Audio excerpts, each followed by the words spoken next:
Nou, julle kan die tema op die skerm sien, maar voordat ons enigiets doen, is het belangrik dat ons met die Here praat. Want ons vir hom vra ook om die teks te openbaar aan ons. En het klink nou snaaks om dit so te sê, maar soms as jy preek, het jy een gedagte van wat jy voel die Here vir jou sê om oor te dra, maar dalk wil die Here selfs jou iets heeltemal anders sê wat jy anders hoor. So kom ons vra vir die Here in afhanklikheid dat hy met ons sal praat. Almagtige God, Hemelse Vader, dankie dat U vir ons lief is. Dat elkeen van ons wat hier sit of staan, dat U elkeen van ons geskaap het, omdat U elkeen van ons lief het.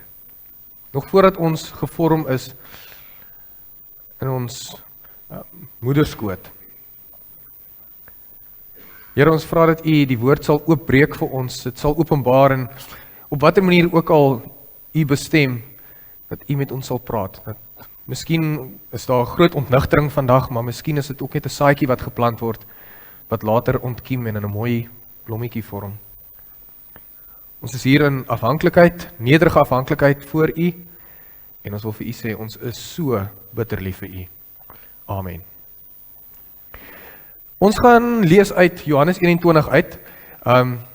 Vra om verskoning as die teksgrootte so 'n bietjie klein is, maar dis die 2020 vertaling. Jy kan uit enige vertaling van voorkeur lees, maar ons lees daar vanaf vers 4 tot en met vers 19. Daar is hy. Teen dagbreek het Jesus daar op die strand gestaan, maar die disippels het nie geweet, dit is Jesus nie. Jesus vra hulle toe, my kinders, julle het seker niks om te eet nie. Hulle antwoord hom, nee. Hy sê toe vir hulle, gooi die vis net uit aan die regterkant van die boot en julle sal iets kry. Hulle gooi dit toe uit en vanweë die groot klomp vis was hulle nie in staat om dit in te trek nie. Daarop sê die disipel, die een vir wie Jesus liefgehad het, vir Petrus, dit is die Here. Toe Simon Petrus hoor dat die Here is, het hy sy boekleed omgebind, want sy bolyf was kaal en in die see gespring. Maar die ander disippels het met die skuit gekom en die net met visse gesleep. Want hulle was nie ver van die land af nie, net ongeveer 200 el. En toe hulle aan land kom, sien hulle daar 'n koolvuur gereed en vis wat daarop lê en ook brood. Jesus sê vir hulle, bring van die visse wat julle nou net gevang het. Simon Petrus het toe aan boord gegaan en die net vol groot visse op die land getrek. 153. En hoewel daar so baie was, het die net nie geskeur nie. Jesus sê vir hulle, kom eet ontbyt. Niemand van die disippels het egter gewaag om vir hom te vra, wie is u nie? Want hulle het geweet, dit is die Here. Jesus kom toe, neem die brood en gee dit vir hulle en ook die vis. Dit was reeds die 3de keer dat Jesus aan die disippels verskyn het, nadat hy uit die dood opgewek is. Toe hulle klaar was met ontbyt, vra Jesus vir Simon Petrus, Simon, seun van Johannes, het jy my baie lief, meer as hulle? Hy sê vir hom, ja Here, u weet dat ek u lief het. Hy sê vir hom, laat my lammers waai. Hy vra vir hom weer 'n tweede keer, Simon, seun van Johannes, het u my baie lief? Het jy my baie lief? Hy sê vir hom, ja Here, u weet dat ek u lief het. Hy sê vir hom, pas my skape op. Hy vra hom die 3de keer, Simon, seun van Johannes, het jy my lief? Petrus het bedroef geword, omdat hy hom die 3de keer gevra het. Het jy my lief? En hy antwoord hom, Here, u weet alles. U weet dat ek u lief het. Jesus sê vir hom, laat my skape wei. Amen, amen. Ek sê vir jou, toe jy jonger was, het jy self jou gordel vasgemaak en gegaan waar jy wou. Maar wanneer jy oud word, sal jy jou hande uitsteek en iemand anders sal jou gordel vasmaak en jou bring waar jy nie wil wees nie. Dan nou die laaste vers. Hy het dit gesê om aan te dui deur watter soort dood Petrus God sou verheerlik, en nadat hy dit gesê het, sê hy vir Petrus, volg my. Nou dis omtrent 'n mond vol, wat ons dan nou hier vanoggend gehad het, maar dis 'n baie mooi teks.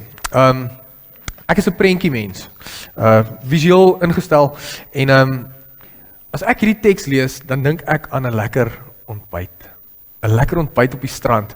En ons het so 'n grappie by die huis in die gesin, waar hulle ken seker 'n muisbosskerm. Nou strandloper, muisbosskerm, daai tipe van 'n opset, maar ons kan nooit onthou wat die naam is nie. So ons het dit nou al Hondsdolheid Boskombuis ook genoem, maar muisbosskerm, so lekker atmosfeer. En ek stel my voor, Jesus het so 'n tipe van 'n ete wat hy daar voorberei. En wat 'n mooi gedagte om te dink, Jesus braai, né? Nee? Goeie mens, goeie Here ook. Maar wanneer ons nou oor vanoggend se tema praat, wat ons sê, probeer iets anders, dan wil ek hê jy moet jouself so 'n bietjie terugvat in jou eie lewe en in jou eie gedagtes, want ons almal ervaar soms teëspoed. Ons almal ervaar op een of ander punt in jou lewe amper 100% meer as net een keer wat jy teëspoed gaan ervaar. Ons almal ervaar soms teëspoed, en ek het so 'n prentjie in my kop, weer eens die prentjie mens situasie. Ek het so 'n prentjie van iemand wat in 'n hoek staan, so amper vasgedruk is in 'n hoek. Jy het seker al ook 'n hond gesien wat vasgedruk word in 'n hoek, en dan die paniek en als. Dit gebeur dalk dat jy vasgedruk voel in 'n hoek. Jy het miskien menseverhoudinge wat nie lekker is nie. Miskien is daar spanning by die huis. Miskien sukkel jy met jou kind of kleinkind wat net nie op koers kan kom nie. Maar nou wonder jy, wat nou? Ek het nou al alles probeer. Elke moontlike uitweg. Soos die vissermanne wat links van die skei uit vis vang. Jy het nou al alles probeer. En wat nogal interessant is van hierdie verhaal, hierdie narratief van Jesus, wat dan vir hulle sê, maar gooi die net uit aan die regterkant van die skei. Is nogal interessant, want as jy nou al vis gevang het, of as jy 'n visserman is, of 'n visservrou, wat ook al, dan sal dit vir jou ook onlogies wees om regs uit te gooi. Ons is nou al gewoond aan die storie, ons het nou al die storie gehoor, ons het nou al gesien wat kan Jesus doen met wonderwerke. Ons is eintlik soms nie eens meer verbaas oor die wonderwerke waarvan ons lees hier. Dis jammer dat ons daai punt soms bereik, maar dis al soos, kan jy, Jesus het weer 'n wonderwerk gedoen. Ons aanvaar dit eintlik nou maar net. Maar sit jy in die oë of in die perspektief van daai vissermanne. Hoekom sal regs of links nou 'n verskil maak? Port en starboard. Hoekom sal dit nou 'n verskil maak? Dis onlogies, maar Jesus het gesê, probeer iets anders. En as ons in ons alledaagse lewe teëspoed ervaar, dan is daai plakkertjie op die skerm is baie belangrik. Wat moet sigbaar word? Die Here se teenwoordigheid in jou lewe. As ons, ek het dit al 'n paar keer genoem in preke, maar as ons teëspoed ervaar, wat baie keer gebeur is een van twee dinge. Jy kom nader aan die Here, want jy hou vas aan hom, jy hou vas aan daai hoop, en dis fantasties, dis die gesogte uitkoms. Maar jy hou vas in die Here en jy soek meer, jy lees meer Bybel, jy spandeer meer stilte tyd, jy luister jou lofprys en aanbiddingsmusiek al hoe meer in die kar en jy sing lekker saam. Dit is waarskynlik een van die goed wat gebeur. Die ander een is dat die Here vir jou onsigbaar raak in jou teëspoed. Dat jy baie keer wonder, hoor die Here my seer raak? Sien hy dit raak? Hoor hy my smeek gebede? En wat beteken dit om die Here se teenwoordigheid in my teëspoed te hê? Want eintlik, ek wil eintlik nou net hierdie, ek sê nou my issue, verskoon my Engels, maar ek wil eintlik nou net hierdie issue oplos. Ek wil eintlik nou net hierdie probleem oplos. So wat maak dit saak of die Here dan nou sigbaar in my lewe teenwoordig is? Ek weet dit klink hard, maar ons gaan nou daarby uitkom, hoor. Maar eintlik wil jy net die probleem oplos. Vir die Here is dit belangrik om te sê, maar hey, vertrou my. Onthou, die teks sê ook nou vir ons dat dit die derde keer is wat Jesus aan die disippels verskyn na die hele Paas-insident, kom ons sê nou maar insident, na die kruisiging, die sterwe, die opstanding. Dis die derde keer wat hy hom aan die disippels openbaar. En ons lees ook dat daar 7 disippels hierso was. Weet nie waar die ander is nie, maar 7 disippels wat hierso is, en hulle het hom nie herken nie. So dis hierdie vreemdeling op die strand, jy's met jou visserskuitie besig en niks werk hier, is harde werk, see sout, see lig. En hier's 'n vreemdeling op die strand. blyklik 'n vreemdeling, wat sê, regterkant. My vraag aan jou is, wat is jou regterkant van die skei? Maak dit sin?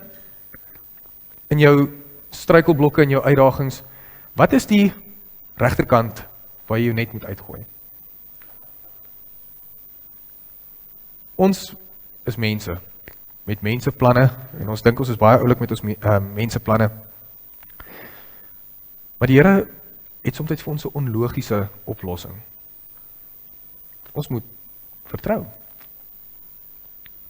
Wat ook vir my interessant is hierso, is as jy so 'n bietjie lees oor wie almal hierso in hierdie teks 'n rol speel, althans. Petrus kom hierso amper al voor asof hy soos die leier van die groep is, van die disippels daarso. Hulle is agter hom aan, hulle volg sy leiding, en is dieselfde ou wat vir Jesus verloon het. En dis nogal vir my 'n interessante opmerking om te dink, maar wanneer ons teëspoed ervaar, wanneer ons net te leeg is, dan volg ons baie keer die wêreld, dan volg ons baie keer menseplanne, die wat verloon. Maar ons hak nie daar vas nie. Ek sê vir die klankpersoon, ek het hierdie met ChatGPT gemaak, so gou 'n sterretjie vir my. Maar hierdie vreemdeling op die strand, soms die oplossing vir jou teëspoed of jou seer, is soms die vreemdeling op die strand wat jy nie dadelik erken nie. Maar wat beteken dit vir my en jou, want ons weet van Jesus, ons weet hy doen wonderwerke, ons weet hy is ons verlosser, ons weet hy is ons saligmaker, ons is lief vir hom. Ons het nou met Paasnaweek het ons 'n hele naweek gehad wat ons gevier het. Maar wat doen ek en jy vandag ook? Is nou die derde naweek of die derde week van Paase. En my en jou opdrag is om God te herken. Ek gaan net een skuifie teruggaan. Maar om die teenwoordige God weer te sien. En dit is, soos ek sê, soms is dit die vreemdeling op die strand wat ons nie dadelik herken nie. Ons gaan ook, daar is my spoelskerm, ek het dit nou maar net ingesit en ek wou vir julle gewys het. Soms is dit nodig om onsself ook so 'n bietjie te grond. En wat vir my mooi is van hierdie illustrasie, van hierdie narratief wat ons lees, is amper asof die disippels, nadat hulle nou vertrou het, regs uitgegooi het, visse 135 visse of iets, ingekry het, die net het nie geskeer nie, nou grond hulle self letterlik op die grond. Dat hulle terug na die kus toe gaan, terug na die land toe, terug na waar Jesus is. Waar hy lekker, ons lees van 'n broodjie en 'n visie braai. En ek dink aan so 'n tipe geselligheid daarso ook. Ek wil vir julle noem, ons het so weens is nou alweer ek in die gesin wat ek nou grappies of stories van vertel, maar ons is baie lief vir eet. Ons is baie lief vir kos maak, ons is baie lief vir eet. En my oupa hulle het ook altyd gesê, nee, maar rondom hulle eetkamertafel wat nou in my ouers se huis staan, dis waar hulle die wêreld se probleme opgelos het. Iets gebeur wanneer jy saam met mense aan tafel sit, wanneer jy saam met mense eet, en dis asof Jesus iets hiervan verstaan het. Hy het gereeld geëet, hy het saam met mense geëet, vreemdelinge, disippels, Saggeus, 'n tollenaar, 'n soort van korrupte ou. Maar ek en jy kan ook met mense verhouding bou, want soos wat ek aan die begin ook genoem het, en in die aanvangswoord ook gelees het, ons ervaar iets van God se liefde en God se omgee deur mekaar. As ek vir jou nooi vir 'n ete en ek is gasvry, ek laat jou tuis voel, dan kan ons op 'n manier anders connect. Iets van God se liefde so uitdra teenoor mekaar. Gaan braai sommer 'n visie ook as jy nou regtig wil. En ek dink deel van hierdie idee van die nagmaal en die brood en die vis en al, dis 'n bietjie van 'n subtiele herinnering aan die nagmaal. Wat vir my mooi is die Afrikaanse uitdrukking om te sê iets is broodnodig. Soos wat iets broodnodig is, so is kos ook broodnodig, maar ook ons verlossing wat die brood en die wyn so simboliseer. Ons het vir God bitter brood nodig. Al is jy vasgekeer in 'n hoek, veral eintlik dan, Waar sien jy God se teenwoordigheid in jou lewe raak? Dis 'n belangrike vraag om te vra en ek gaan er nie net aan en aan en aan om tyd op te maak of iets nie. Maar wanneer 'n krisis jou tref, vra jy dan vir die Here om jou probleem net op te los? Of vra jy vir die Here om net sigbaar te wees ook in jou lewe?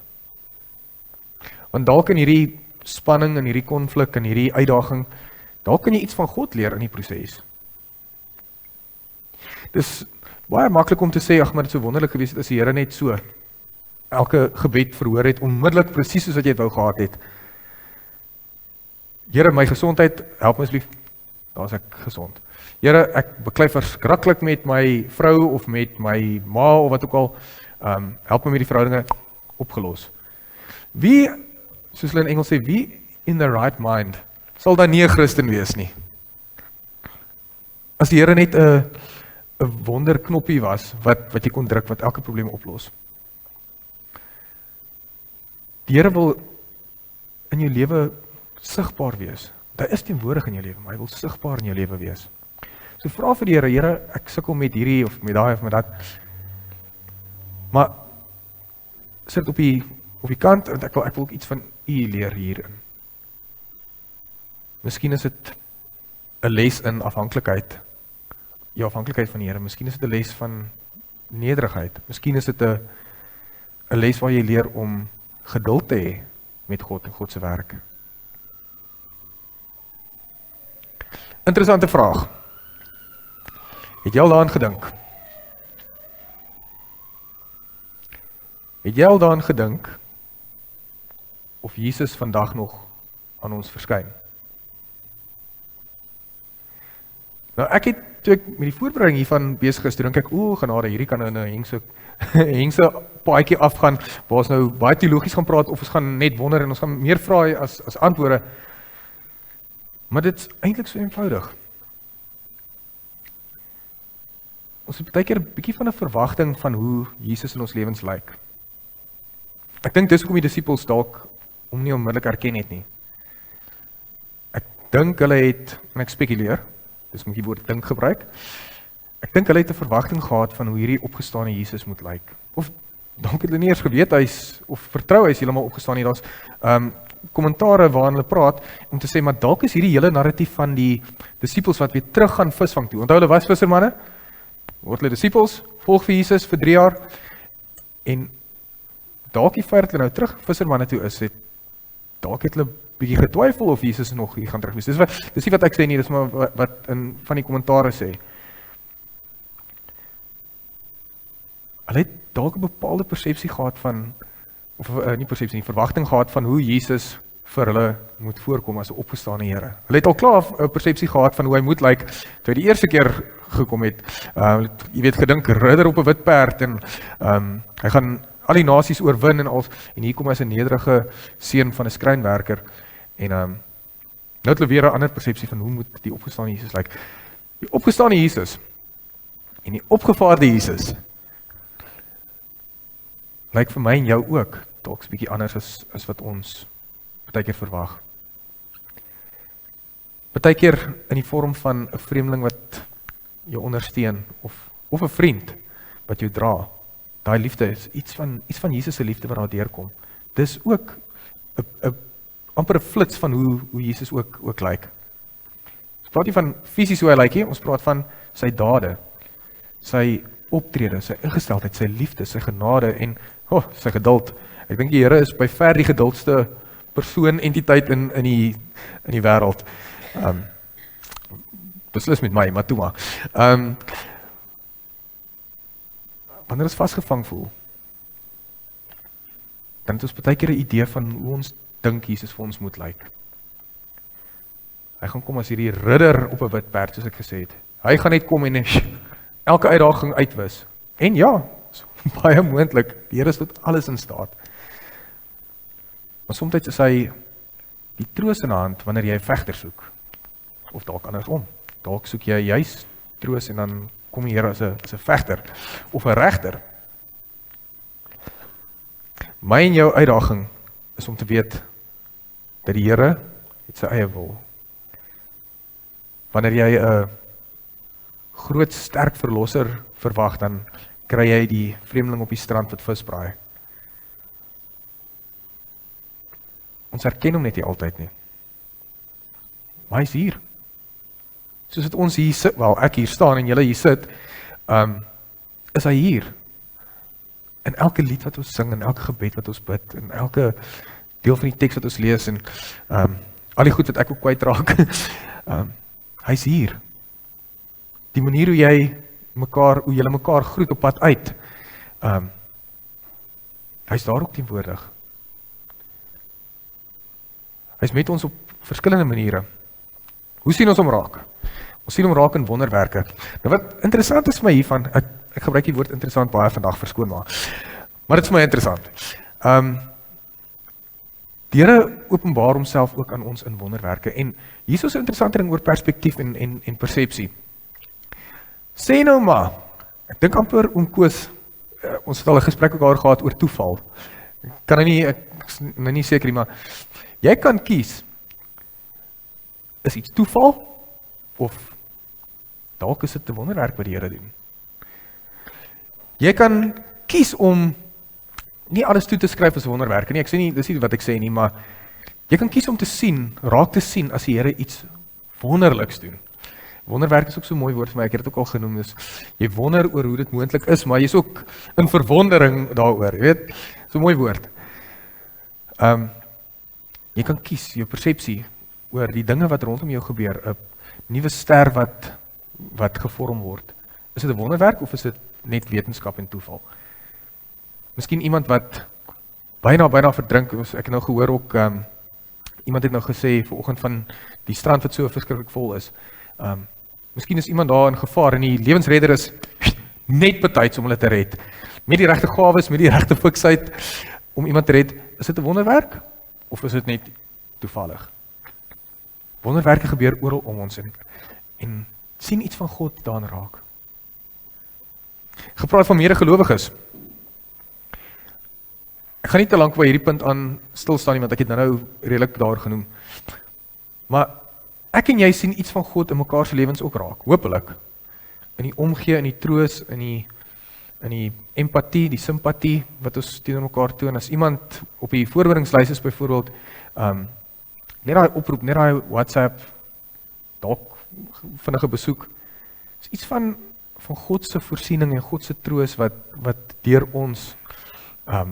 ons blink, hopelik. Ons sien ook iets van God in die brood wat hy breek. En hiermee wil ek vir julle sê, dit is nie net met nagmaal as die sakrament nie. Dit is 'n wonderlike geskenk, is 'n wonderlike gawe wat ons gekry het om die nagmaal te kan vier. Maar soos ek gesê het, ook net om saam te eet. Om iets van mekaar se kwesbaarheid te ervaar, want weet nou wil herken of nie, mense is maar so 'n bietjie kwesbaar as jy eet. Dis 'n baie primitiewe ding wat ons sê, dis hoekom 'n eerste date altyd so stresvol is. Maar daar's iets aan saam eet, saam tyd spandeer waar jy iets van mekaar kan beleef wat weer teruggaan na die medegelowiges toe. En dan die laaste ding. Ons sien God veral duidelik wanneer mense 'n verhouding met die Here herstel. Ek weet nie hoe sterk baie van julle is daarop nie, maar ek is baie lief vir getuienisse. Dit doen iets aan my as ek iemand se getuienis hoor en dit is so mooi om te hoor as iemand weer die Here gevind het. Dit is baie keer baie subtiel, is baie keer iemand wat dalk net so 'n bietjie meer Bybel begin lees het as gewoonlik, of dalk so 'n bietjie meer praise and worship luister of wat ook al. Ander kere is dit 'n Damaskus ervaring, jy weet. Maar die Here herstel verhoudinge met sy kinders. Die geheim is om dit sigbaar te kan raak sien. Vreemde woordkeuse daar, maar om God sigbaar te hê daarin. Ek vat alles nou so bymekaar om vir julle net hierdie so te gee. As jy alles vergeet het wat vanoggend gesê is en gepreek is en gesing is en wat ook al, onthou hierdie. Wanneer die Here sigbaar is in jou lewe, verander dit lewens. Dit verander jou lewe, wanneer die Here deur jou leef en in jou leef, dit verander jou lewe, maar dit verander ook die lewens van mense om jou. Iets aan jou verander, iets aan jou manier van dink en doen en praat verander. Tweedens dan, wanneer die Here sigbaar is in ons lewe, wanneer hy vir ons sigbaar word, dan kry ons nuwe opdragte. Die heel laaste woordjies wat ek gelees het, in vers 19, sê, en nadat hy dit gesê het, sê hy vir Petrus, volg my. Hy gee vir ons opdragte. En dit is baie keer so eenvoudig soos, volg hom. Gaan kerk toe. Gaan doen die Pinksterreeks. Ok, ek moet nie nou bemarkie. Nie goeie tyd nie. Gaan skakel in by iemand wat dalk die tyd met die Here meer nog nodig het op baie stadium as wat jy dalk het. Klink snaaks as ek dit so stel, maar miskien wil die Here jou gebruik om iemand anders te bereik. En dit vat ons dan saam by ons word gestuur. Baie lekker hierso in NG Vishoek, baie lekker in hierdie kerkgebou. Julle is lekker mense. Maar ons is ook gestuur of geroep om te gaan. Ons is ook geroep om daar buite ligdraers vir die wêreld te wees. Help ander om Christus sigbaar te sien. Sodat ons nie ons geloof en ons God geheimpie hou wat hier, ons koester nou lekker dit en ons broei mekaar warm nie. Ons moet gaan. Die gemeente, daarmee laat ek julle. En ek wil vra dat ons dan so ook die oë sluit en dat ons saam bid. Liewe Here, dankie dat U vir ons so lief is. Ons het soms 'n bepaalde idee oor hoe U lyk, hoe U vir ons amper moet lyk. Maar ons is eintlik nou hier vanoggend in nederige afhanklikheid voor U om te vra, openbaar U vir ons asseblief. Help ons om U raak te sien waar U alreeds teenwoordig is, waar U alreeds ook betrokke is. Ons weet U is met ons herken U net nie altyd nie. En daarvoor is ons regtig baie jammer. Help ons om ligdraers te wees vir die wêreld en om 'n bietjie lig in 'n donker wêreld te bring. In Jesus naam bid ons dit alles, want ons is lief vir U en ons loof U. Amen.